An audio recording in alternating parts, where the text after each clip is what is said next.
உமக்கு மேல் ஒருவரும் இல்லையே, எல்லோருக்கும் மேலாக உயர்ந்தவர். உமக்கு மேல் ஒருவரும் இல்லையே. அல்லேலூயா, அல்லேலூயா, அல்லேலூயா, ஆமென். அல்லேலூயா, அல்லேலூயா, அல்லேலூயா, ஆமென். ஒருவரால் சிருஷ்டிக்கப்படாமலே தாமாக என்றென்றும் இருப்பவர். ஒருவரால் சிருஷ்டிக்கப்படாமலே தாமாக என்றென்றும் இருப்பவர். அல்லேலூயா, அல்லேலூயா. இப்பொழுதும் கூட நீதிமொழிகள் புஸ்தகத்தை படித்து கொண்டிருக்கிறோம். முதல் அதிகாரத்தில் 7 வசனங்கள் வாசித்தோம். 7வது வசனத்தில் கர்த்தருக்கு பயப்படுதலே ஞானத்தின் ஆரம்பம், மூடர் ஞானத்தையும் போதகத்தையும் அசட்டை பண்ணுகிறார்கள் என்ற அளவிலே இதுவரைக்கும் பார்த்திருக்கிறோம். இன்றைக்கு 8வது 9வது வசனத்தை முதலாவது வாசிக்கிறேன். நீதிமொழிகள் முதல் அதிகாரம் 8, 9 வசனங்களை வாசிக்கிறேன். என் மகனே, உன் தகப்பன் புத்தியை கேள், உன் தாயின் போதகத்தை தள்ளாதே.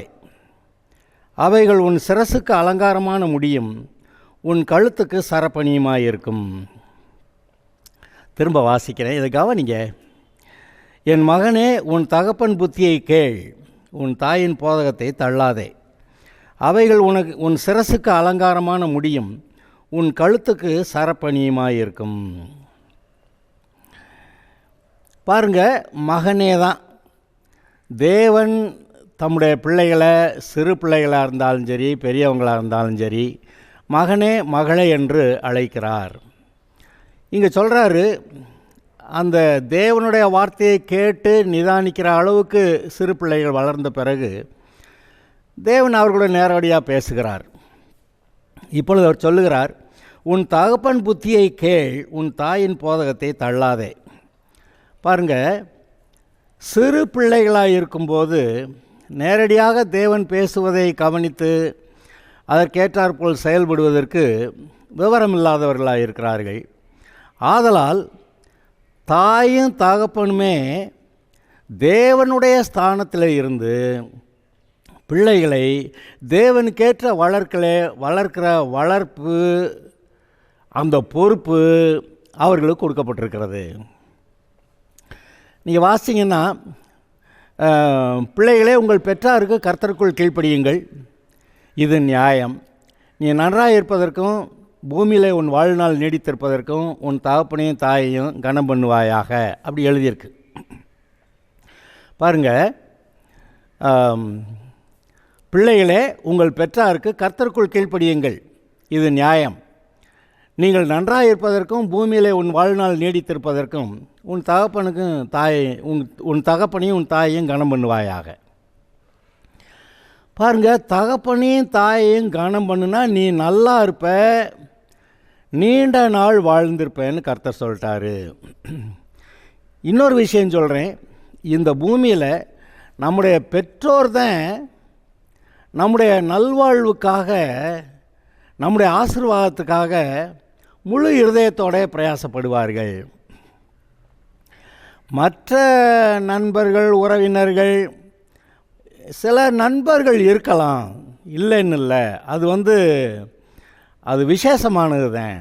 ஆனால் பொதுவாக தகப்பனும் தாய் மட்டும்தான் பிள்ளைகளுடைய நன்மைக்காக முழு இருதயத்தோடும் பிரயாசப்படுகிறவர்கள். ஆதலால் கர்த்தர் சொல்லுகிறார், அவர்களை கனம் பண்ணு. ஏன் கனம் பண்ணுன்னா, இவர்கள் பிள்ளைகளை பொறுத்த வரைக்கும் தேவனுடைய ஸ்தானத்தில் இருந்து பிள்ளைகளை வளர்க்கிறார்கள். தேவன் பெற்றோருக்கு கொடுத்திருக்கிற ஒரு வேலை தேவ பக்திக்குரிய சந்ததியை உருவாக்குவதே. ஒருவனை படைத்தார், அப்புறம் ஒருத்தியை ஏன் படைத்தார்னு கேட்டால் தேவ பக்தியுள்ள சந்ததியை பெரும்படி தானே அப்படின்னு சொல்லி அங்கே மல்கியா புஸ்தகத்தில் எழுதியிருக்கிறத நீங்கள் வாசிக்கலாம். ஆக பெற்றோருக்குன்னு ஒரு கடமையை கொடுத்துருக்கிறாரு, ஒரு வேலையை கொடுத்துருக்கிறார், பிள்ளைகளை தேவனுக்கேற்ற விதத்தில் வளர்க்கிறதற்காக. அது எந்த காலகட்டங்களில் நடக்கிறது? பிள்ளை பிறந்த உடனே நன்மை தீமை அறியத்தக்க வயது வரைக்கும் இந்த பொறுப்பு அவர்களுக்கு இருக்கிறது. நன்மை தீமை அறியத்தக்க வயது வந்த பிறகு தேவனே நேரடியாக சார்ஜ் எடுக்கிறாரு. தேவனே பிள்ளைகளை வளர்க்கக்கூடிய, அதாவது வழி நடத்தக்கூடிய அந்த ஒரு வேலையை அவர் எடுத்துடுறாரு. ஆதலால் இங்கே கவனிங்க, பாருங்கள், இந்த பெற்றோர்கள் வழி நடத்தக்கூடிய கிருபையை கொடுத்துருக்கிறாருன்னா பெற்றோருக்கு தேவையான ஞானத்தையும் பலனையும் கொடுத்துருக்கிறாருன்ற அர்த்தம். ஆக பிள்ளைகளை வளர்க்கறதில் பெற்றோருக்கு ஒரு பெரிய பங்கு இருக்கிறது. சிறு பிள்ளையாக இருக்கும்போது அவனை கண்டித்து வளர்க்கணும்னு சொல்கிறாரு. பிரம்ப கையாண்டா அவன் ஒன்றும் செத்து போயிட மாட்டான், ஆனால் அவனுடைய ஆத்மாவை பாதாளத்துக்கு தப்புவிப்பாயே அப்படி சொல்கிறாரு. பிள்ளையானாலும் அது நல்ல பிள்ளையோ இல்லை என்பது அதோடைய வருங்காலத்தில் தான் தெரியும்னு. அது மாத்திரமல்ல, பிள்ளைகளை நடக்க வேண்டிய வழியில் நடத்து, அப்பொழுது அவன் முதிர் வயதிலும் அந்த வழியை விட்டு விலகி போக மாட்டான் அப்படின்னு எழுதியிருக்கு. ஆக இந்த வசனங்களையெல்லாம் கவனிக்கும்போது இந்த பிள்ளைகள் நன்மை தீமை அறியத்தக்க வயது வரைக்கும் இந்த பெற்றோர்கள் தான் இந்த பிள்ளையை தேவனுக்கேற்ற விதத்தில் வளர்க்கக்கூடிய பொறுப்புடையவர்கள். ஆதலால் இப்பொழுது தேவனே சொல்லுகிறார், உன் தகப்பன் புத்தியை கேள், உன் தாயின் போதகத்தை தள்ளாதே. வாலிப வயது வந்த பிறகும் கூட இவர்கள் ஒன்றும் அனுபவசாலிகள் அல்ல. ஆனால் பெற்றோர்கள் தேவனுடைய பிள்ளைகளாக இருந்திருப்பார்கள் என்றால் இந்த உலகத்துக்குரிய அனுபவங்களும் இருக்கும். அதுவும் தேவனுடைய பிள்ளையாக இருக்கிறதுனாலே இந்த உலகம் எவ்வளவு வெறுக்கிறது, எதிர்க்கிறது, தேவன் எப்படி காப்பாற்றுகிறார் என்றெல்லாம் நல்ல காரியங்களை அறிந்திருப்பார்கள். ஆதலால் பெற்றோருக்கு அநேக விவரங்கள் தெரிந்திருக்கிறபடியாலே வாலிப வயதில் பிள்ளைகளை வழிநடத்தக்கூடிய ஒரு தகுதி உள்ளவர்களாக இருக்கிறார்கள். ஆதலால் கர்த்தர் சொல்லுகிறார், உன் தகப்பன் புத்தியை கேள், உன் தாயின் போதகத்தை தள்ளாதே. இங்கே பாருங்கள், இந்த தேவனுக்கு தேவன் அவர் ஆண்பால் என்ற அர்த்தத்தில் நாம் சொல்லுகிறோம். ஆனால் ஆதியிலே தேவன் தமது சாயலாக தமது ரூபத்தின்படியே மனுஷனை படைத்தார், ஆதாமை படைத்தார் என்று சொல்லிவிட்டு அவருடைய சாயலே அவருடைய ரூபத்தில் படைத்த போது ஆதாம் முழு மனிதன். ஆனால் அதுக்கப்புறம் என்ன செஞ்சிட்டாரு, இந்த முழு மனிதனாக இருந்த ஆதாமை அவன்கிட்டருந்து விலா எலும்பு ஒன்று எடுத்து ஏவாளாக செஞ்சு விட்டார். அப்போ தேவன் தாய் தகப்பன் என்ற இரண்டு தன்மையையும் உடையவராய் இருக்கிறார் என்பதை சற்று கவனிப்போமாக. தகப்பன் கண்டிப்போட புத்தி சொல்லி வளர்க்கிற ஆள், தாய் அன்பு செலுத்தி அன்பிலாலே பிள்ளைகளை நல்ல வழியிலே நடத்தக்கூடிய ஆள். ஆதலால் இந்த தாயும் தகப்பனுக்கும் இருக்கக்கூடிய புத்தி, அந்த தன்மை தேவனுக்குள்ளே இருந்தது. இப்பொழுது தேவன் நமக்கு தகப்பனாகவும் தாயாகவும் இருந்து வழி நடத்த வல்லவர். நான் உன்னை ஏந்துவேன், சுமப்பேன், தாங்குவேன், தாளாட்டுவேன் அப்படியெல்லாம் சொல்லியிருக்கிறாரு. தாளாட்டுறது யார்? தாய் தானே. ஆக தேவனே தகப்பனும் தாயுமா இருந்து வழிநடத்த வல்லவர். ஆனால் அவர் சொல்கிறாரு, உன் தகப்பன் புத்தியை கேள், தாயின் போதகத்தை தள்ளாதே. இந்த வாலிப வயது வந்த உடனேயே பிள்ளைகளுக்கு ஒரு என்ன இவங்க சொல்கிறத கேட்டு தான் நடக்கணுமா? எப்போ பார்த்தாலும் இவங்க இதை இதை செய்யாத போட்டு அலட்டுறாங்க அப்படின்னு இந்த பொதுவாக பிள்ளைகள் பேசுகிறத நீங்கள் கேட்டிருக்கீங்களா? இந்த பெற்றோருக்கு ஒரு காரியம் தெரியும், பிள்ளை கர்த்தருடைய வழியை விட்டு, அதாவது நேர்மையான கர்த்தருடைய வழியை விட்டு விலகிறப்ப ஆரம்பத்தில் தெரியாது, பின்னாடி ஆபத்து இருக்கிறது என்று இவர்களுக்கு தெரியும். ஆதலால் இவர்கள் ஒரு ஆபத்து வராமல் இருக்கும்போதே பின்னாடி வர இருக்கிற ஆபத்திலிருந்து தப்பிக்கொள்ளும்படியாக அவர்கள் ஆலோசனை சொல்லுகிறார்கள். ஆனால் இந்த வாலிப வயதில் இருக்கிறவங்களுக்கு இளங்கன்று பயமறியாதுன்னு சொல்லுவாங்க பார்த்தீங்களா? அது பாட்டுக்கு இஷ்டத்துக்கு போய் அதை செய்கிறேன் இதை செய்கிறேன்னு போய் எங்கேயா மாட்டிக்கிறோம். அப்புறம் அதை காப்பாற்றுறதுக்காக பெற்றோர் போக வேண்டிய அவசியம் வருகிறது. ஆனால் ஆரம்பத்திலே இந்த பிள்ளைய பெற்றோருடைய வார்த்தைகளை கவனிக்கக்கூட ஆளாக இருந்தால் இந்த வர இருக்கிற ஆபத்துகள்லேருந்து அவங்க தப்பிக்கொள்வாங்க. சிறு பிள்ளைகளாக இருக்கும்போது எப்படி கல்வியிலையும் சரி, இப்போ இந்த காலங்களில் கல்வி கற்று டிகிரி வாங்கிறது மட்டும்தான் பார்க்குறாங்க. ஒரு நல்ல மனிதனாக மனுஷியாக நல்ல மனுஷனாக நல்ல மனுஷியாக எப்படி வாழ்கிறதுங்கிறத அவங்க அதை கற்றுக்கிறல. பள்ளிக்கூடமாக கல்லூரி அதை சொல்லிக் கொடுக்காது. ஒரு வேளை சொல்லி கொடுத்துருக்கணும், ஆனால் அவங்க அதை கண்டுக்கிறல. பிள்ளைகளும் வேலைக்கு போகணும், சம்பாதிக்கணும், அதுக்காக படிக்கணும், அதை தான் கவனித்தாங்களே ஒழிய, பெற்றோரும் அதை தான் கவனித்தாங்களே ஒழிய, அங்கே பாடங்கள் படிக்கப்படுகிறது, ஆனால் நற்குணசாலிகளாய் வளர்ப்பதற்கான காரியம் அங்கே சொல்லப்படவில்லை. ஸ்கூலில் எல்லாம் மாரல் இன்ஸ்ட்ரக்ஷன் கிளாஸ், நல்லொழுக்க வகுப்பு அப்படின்னு சொல்லி ஒன்று இருக்கும். அது ஓரளவுக்கு வாரத்துக்கு ஒரு நாள் ஒரு கிளாஸு அப்படி இருக்கிறதுனால ஓரளவுக்கு சொல்லுவாங்க. ஆனாலும் பெற்றோருக்கு தான் பெரிய பங்கு இருக்கிறது. ஒருவேளை சபைக்கு வரக்கூடிய ஆட்களாக இருந்தால் பிள்ளைகளுக்கு சபையும் தேவனுக்கேற்ற வழிகளை சொல்லி கொடுக்கறது. அதான் சண்டே கிளாஸ்லாம் பிள்ளைங்களை வச்சுருக்குறோம். ஆனால் பாருங்கள், இங்கே மகனே உன் தகப்பன் புத்தியை கேள், உன் தாயின் போதகத்தை தள்ளாதே. அங்கே அந்த ஸ்கூலு காலேஜிலலாம் சொல்லி கொடுக்காதனால அப்பா அம்மா சொல்கிறத நல்லா கவனி அப்படின்னு சொல்கிறாரு. அப்படி நீ அப்பா அம்மா பேச்ச கேட்டு வளர்ந்தேன்னா அந்த போதனைகள் உன் தலைக்கு அலங்காரமான கிரீடத்தையும், அலங்காரமான முடியும்னு போட்டிருக்க, அலங்காரமான கிரீடத்தையும் உன் கழுத்துக்கு சரப்பணியுமாயிருக்கும். கழுத்தில் நல்லா ஒரு செயின் போட்டால் அழகா நல்லா இருக்குதுன்னு சொல்கிறாங்களே, அது மாதிரி தகப்பன் புத்தியை கேட்டு தாயின் போதகத்தை தள்ளாமல் நல்லா கீழ்ப்படிந்து வரும்போது, இந்த போதனைக்கு கீழ்ப்படிந்து வரும்போது இந்த மனிதனுடைய வாழ்க்கை எவ்வளவு ஒரு மேன்மையான அலங்காரமான மரியாதைக்குரியதாக இருக்கும் என்று பாருங்கள். பொண்ணு மாப்பிள்ளை தேடி போகிறப்ப அந்த மாப்பிள்ளைக்கும் சரி பொண்ணுக்கும் சரி ஒரு மரியாதை தேவையாக இருக்கிறது. இப்போல்லாம் வெறுமனை படிச்சுட்டு டிகிரி வாங்கி வச்சுருக்குறாங்க. ஆனால் அந்த டிகிரி மட்டும் இவங்களோட நடத்திடுமா? நடத்தாது. இந்த கடந்த சில மாதங்களுக்கு முன்பாக, வருஷத்துக்கு 1-2 வருஷம் ஆயிடுச்சுன்னு நினைக்கிறேன், கல்யாணம் ஆனாங்க. கல்யாணம் ஆனதுலேருந்து அவங்கவங்க வேலையை தான் பார்க்குறாங்க, சம்பாதிக்கிறத தான் பார்க்குறாங்க. குடும்பத்தை நடத்துறதுக்கு அவங்க அவ்வளோ மனசை செலுத்தலை. எனக்கு ரொம்ப ஆச்சரியமாக இருந்தது. அதான் முன்ன சொல்லுவாங்க, பெரிய குடும்பம் இருந்தது, அப்பா அம்மா இருப்பாங்க, தாத்தா பாட்டிகை 2 தாத்தா பாட்டிகை இருப்பாங்க, அப்புறம் அவங்க பிள்ளையெல்லாம் அங்கே இருப்பாங்க. மொத்தத்தில் ஒரு பெரிய கூட்டு குடும்பம் அங்கே இருக்கும்.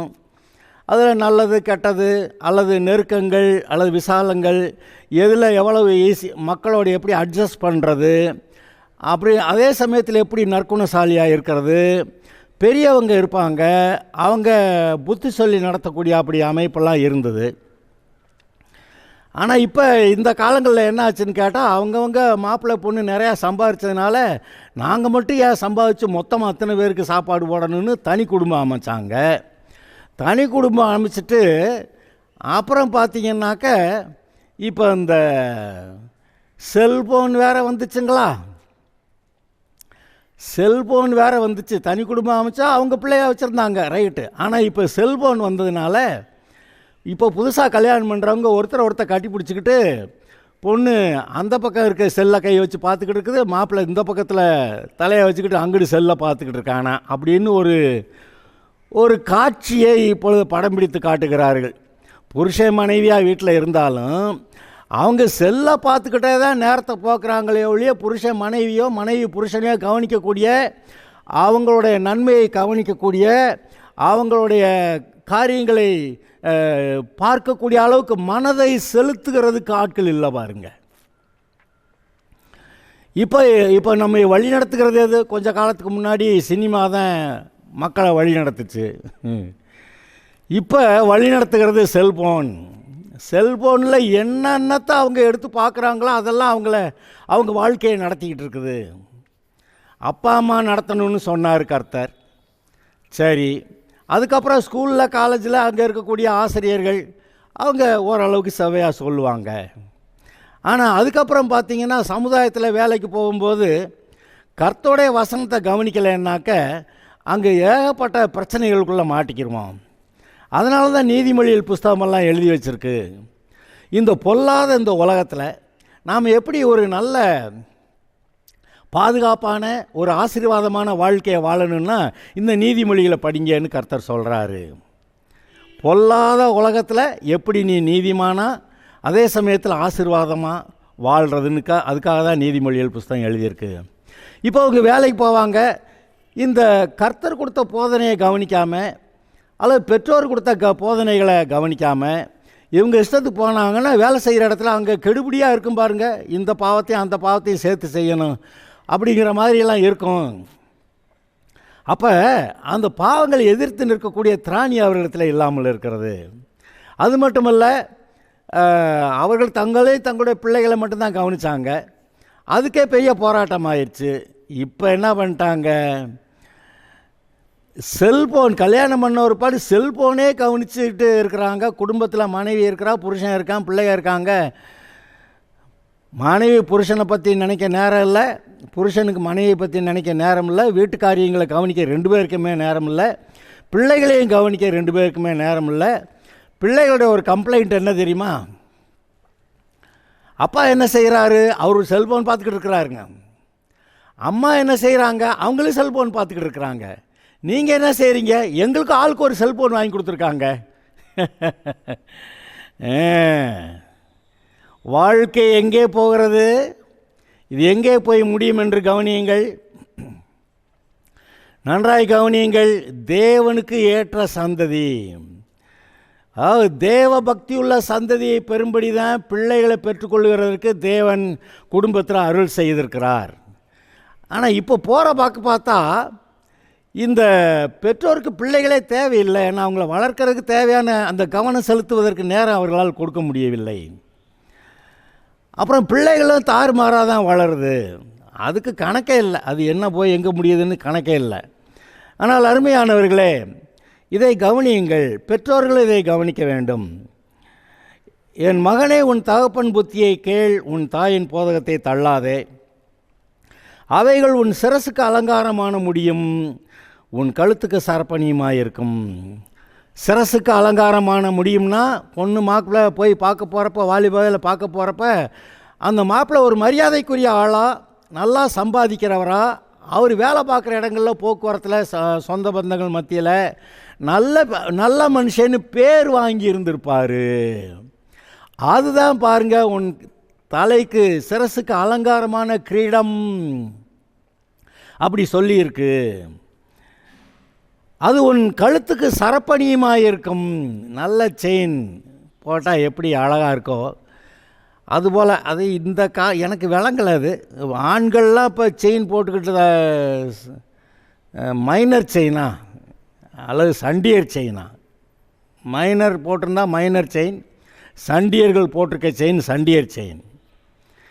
இது ரெண்டுமே என் கண்ணுக்கு அழகாக இல்லை. அது என்னமோ அதை நான் உங்ககிட்ட விட்டுறேன். இங்கே பைபிளில் அப்படி எழுதியிருக்கிறத நான் வாசிச்சிட்டேன், நான் சொல்லிட்டேன். உன் கழுத்துக்கு சரப்பணியுமாக இருக்கும். ஆனால் அதே சமயத்தில் பெண்களுக்கு ஒரு செயின் போட்டிருந்தா, சும்மா இருக்கிறத விட ஒரு செயின் போட்டிருந்தா பார்க்க நல்லா தான் இருக்குது, அழகாக தான் இருக்குது. ஓகே, ஆக இதை கவனிங்க. என்ன நடந்திருக்கு? தகப்பன் புத்தியை கேள், தாயின் போதகத்தை தள்ளாதே. அவைகள் உன் சிரசுக்கு அலங்காரமான கிரீடமும் முடியும், உன் கழுத்துக்கு சரப்பணியுமாயிருக்கும். சரி, இது பற்றி பார்த்தோம். இன்னும் ஒரு சின்ன ஒரு பகுதியை நம்ம பார்க்கலாம்.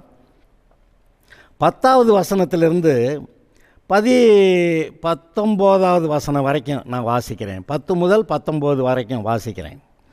என் மகனே, பாவிகள் உனக்கு நயங்காட்டினாலும் நீ சம்மதியாதே. எங்களோடே வா, இரத்தம் சிந்தும்படி நாம் பதிவிருந்து குற்றமற்றிருக்கிறவர்களை முகாந்தரமன்றி பிடிக்கும்படி ஒளிந்திருப்போம். பாதாளம் விழுங்குவது போல நாம் அவர்களை உயிரோடை விழுங்குவோம். குழியில் இறங்குகிறவர்கள் விழுங்கப்படுவது போல அவர்களை முழுமையும் விழுங்குவோம். விலையுயர்ந்த சகல பொருள்களையும் கண்டடைவோம். கொள்ளை பொருளினால் நம்முடைய வீடுகளை நிரப்புவோம். எங்களோட பங்காளியாயிரு, நம் எல்லாருக்கும் ஒரே பை இருக்கும் என்று அவர்கள் சொல்வார்களே ஆகில், என் மகனே, நீ அவர்களோட வழி நடவாமல் உன் காலை அவர்கள் பாதைக்கு விலக்குவாயாக.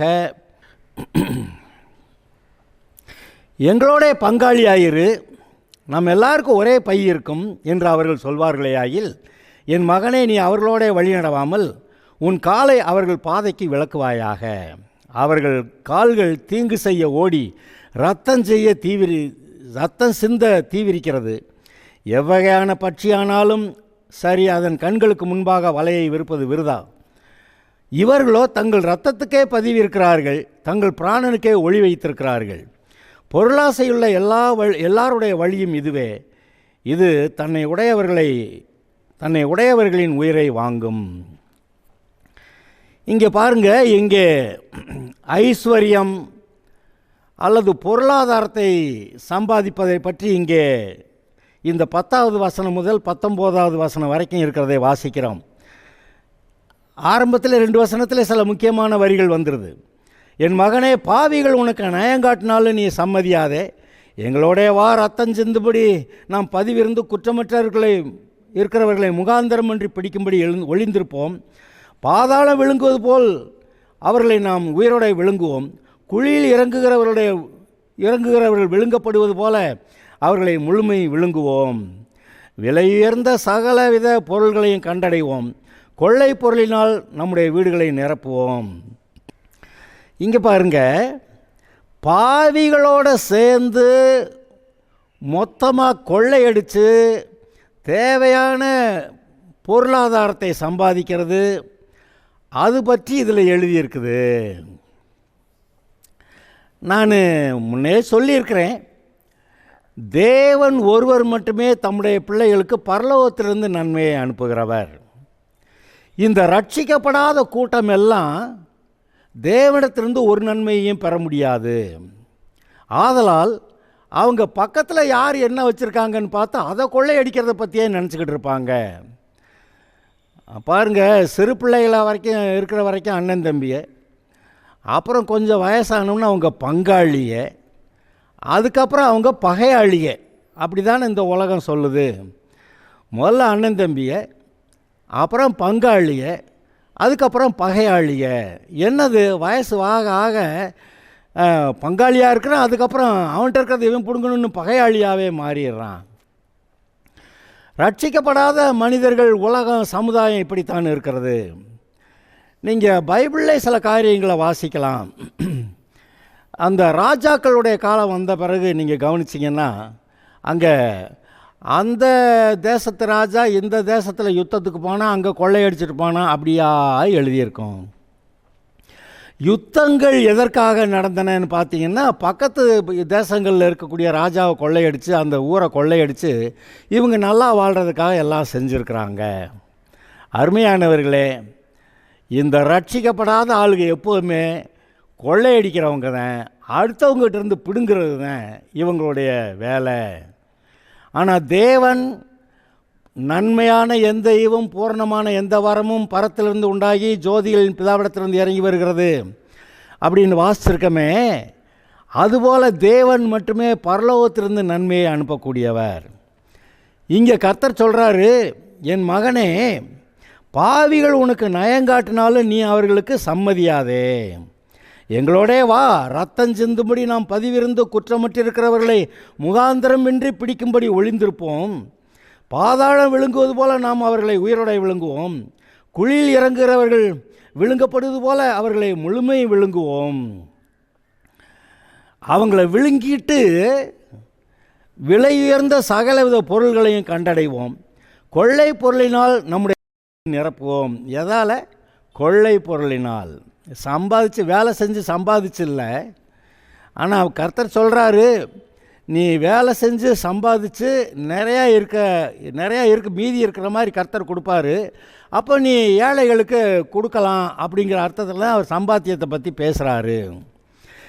ஆனால் இவங்க என்ன சொல்கிறாங்க, எங்களோடைய பங்காளி ஆயிரு, நம்ம எல்லாருக்கும் ஒரே பை இருக்கும் என்று அவர்கள் சொல்வார்களே ஆகில். நம்ம எல்லாருக்கும் ஒரே பை இருக்குமா? எல்லாத்தையும் கொள்ளையடிச்சிட்டு வந்து மொத்தமாக போடுவாங்களாம். அப்புறம் அவங்கவுங்க இஷ்டத்துக்கு எடுத்து செலவு பண்ணுவாங்களாம். இங்கே பாருங்கள், இப்பொழுதுமே கூட்டு முயற்சிகளில் சில கம்பெனிகளை நடத்தி சம்பாதிப்பாங்க, நல்லா சம்பாத்தியம் வரும். அப்போ அதில் ஒருத்தன் என்ன செய்வான், இவனை கழட்டி விடணும், இல்லாட்டி இவனை விழுங்கிடணும், இவனை ஏதாவது ஒன்று பண்ணி ஆளை காலி பண்ணிடணும்னு சொல்லி அதில் இருக்க ஒரு கூட்டாளியை ஒழிச்சு கட்டுறதுக்கு என்ன செய்யணுமோ செய்வாங்க. இது வழக்கமாக நடக்கிறது தான்.